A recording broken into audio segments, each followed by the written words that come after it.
Hey guys, in this video I will show you how to download Minecraft for completely free.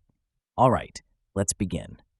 First, open any internet browser and go to Minecraft Download and press enter.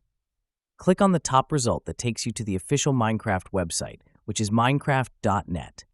Once you're on the website, you'll see the option to download the Minecraft launcher. By default, this will be for Windows 10 or 11, but if you scroll down a bit, you'll find options for Android, iOS, Linux, and even Minecraft server software. Now, choose the correct version for your device. Since I'm using Windows 10, I'll select the Windows 10 and 11 launcher.